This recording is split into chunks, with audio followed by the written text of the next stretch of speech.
Hello, NYP Personal Project Supervisors. So today I will be demonstrating how to make my CO2 dispenser or provider for my chives I'm about to plant, and are going to be put in my attic to grow. So this CO2 dispenser is made primarily from materials including a 2-liter milk carton, a wooden spoon, aluminum foil, one measuring cup, a packet of sugar, some yeast, and tablespoon measuring spoon.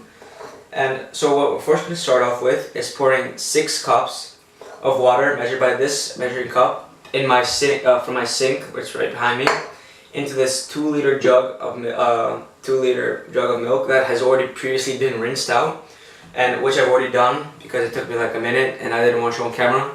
So as you can see, the water is already in here. So our next step is unpacking the sugar and also measuring that and pouring it into the same carton as the water is. So we got 1 cup of sugar right on the dot. Alright, we're gonna put that carefully in using our fingers like this.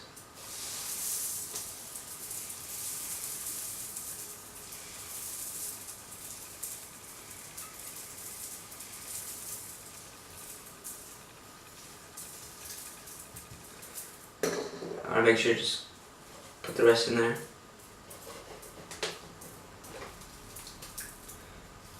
Okay, dust your hands off over the sink. Okay, so now we got the sugar and water in there. Now to complete this reaction of carbon dioxide releasing compounds, we're going to take our tablespoon of yeast right here. So we got that, and we're just going to add it in. And actually, this is the same exact reaction that happens when you're baking bread.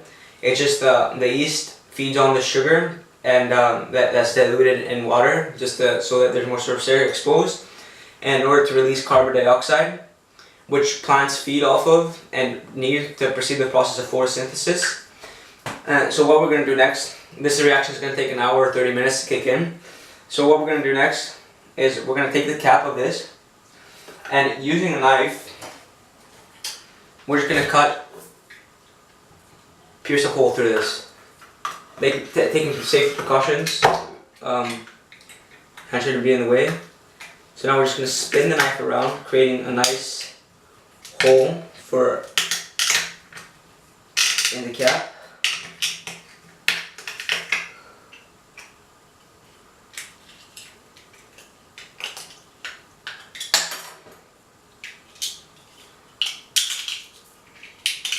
Okay, so in the end, you left something like this. We might need to make it a bit bigger later on, depending on how big our straw is going to be, which is going to be made from this aluminum foil. So let's get that ready. So now what we're going to do with this aluminum foil is we're going to place a spoon in here,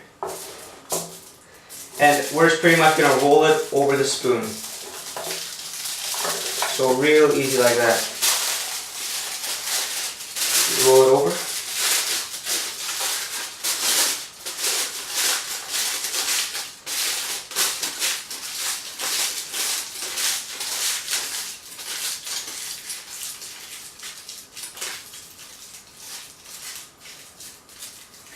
Okay, now what this is going to ensure, the purpose of this is, see, we take it out and we have a perfectly hollow kind of straw in here that's easy to bend, and we can easily just insert it into this hole, and that is going to be connected from the milk carton into the greenhouse, providing the plants a stable amount of CO2 per day. So what we're going to do is just cut the end off here with the knife.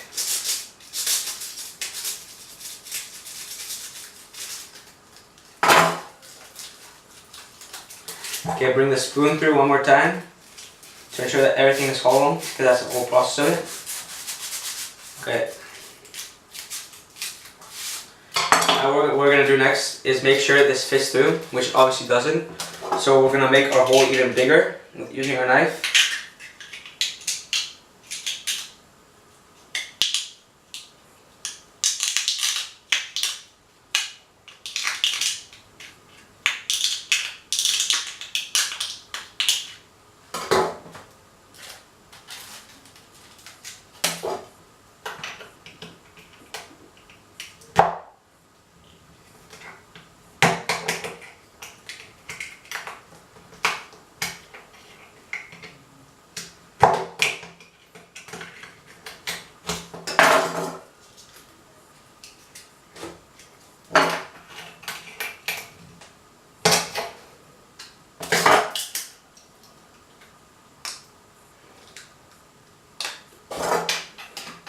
That's actually really annoying to work with.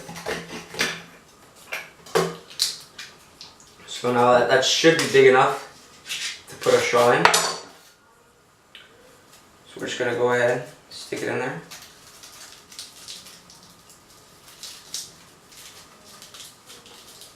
Okay, as you see, it's closed off right now, so we're just gonna put the spoon in one more time through this end to ensure that it comes out.